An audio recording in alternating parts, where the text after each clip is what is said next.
操！你给你看一下我们家旋风盘的多高，跟鹰一样。你这，我现在上到楼顶了。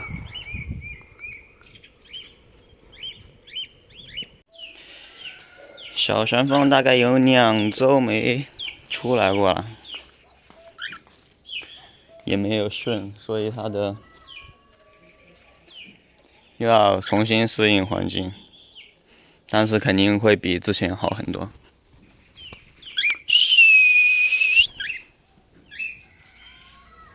那。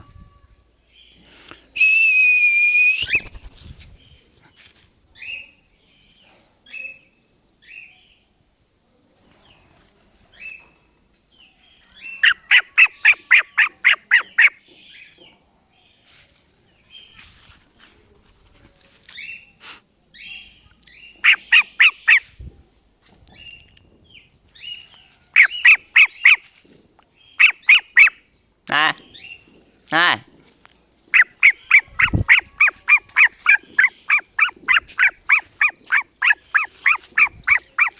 哇，把我飞晕了！你这个子又要，来，个子又要啄它，看到没有？来，快点！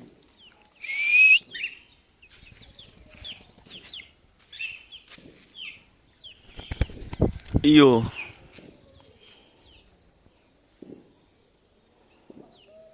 现在已经很好了，这种环境已经适应了之后，然后你就要多训练飞手了，然后拿着食物训飞手。来，它现在没有在手上吃的意思，因为我没有用手喂过，根本没时间管它们。那我放在手上，它都不吃。来，哎呦！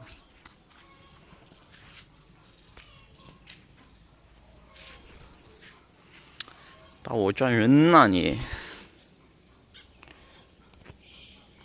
所以你没用手喂过的时候，你开始要让它适应在手上吃东西。来，你看不到吗？那，呆呆的，真呆。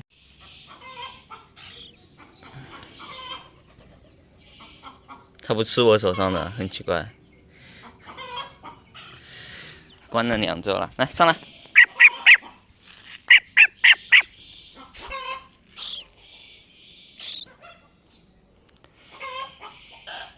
然后在户外要多训练飞手，各种环境飞手。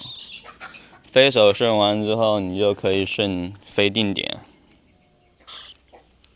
飞定点你可以用笼子做落脚点，最好是用笼子吧。反正我是随便围墙都行，但是它容易乱停。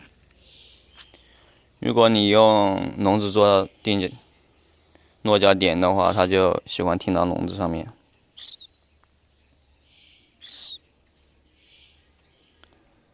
练定点的作用就是让它听口令盘。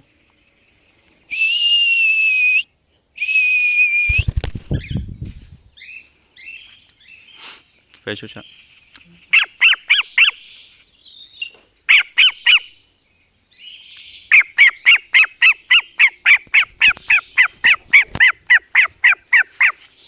来，我的鸟是怕我这个刚刚那种哨声的，所以我一发出那个声音，它就会飞走。但是我也是用那个声音练起飞的，就是说口令起飞。它听到那个声音，它就会有意识的飞。就你训8个，必须要训那个，不然就成走地鸡了。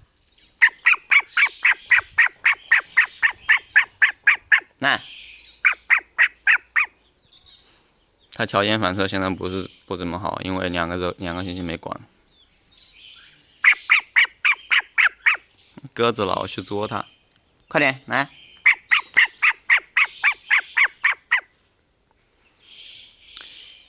飞手你要训到一叫它就过来的那种状态。它现在是不会在手上吃食，所以它没有奖励的那种过程。它飞过来，你必须要用手喂它，奖励它。做到了那一些之后，就比较好了。然后你基本上叫它，它就会过来。多练飞手。来，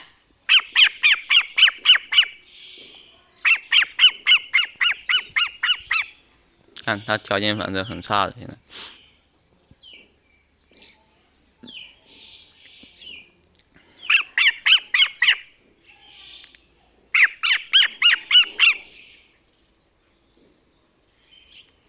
它这种鸟关久了之后，它就会像这样的，不怎么听口令，因为它对外面世界比较好奇。来，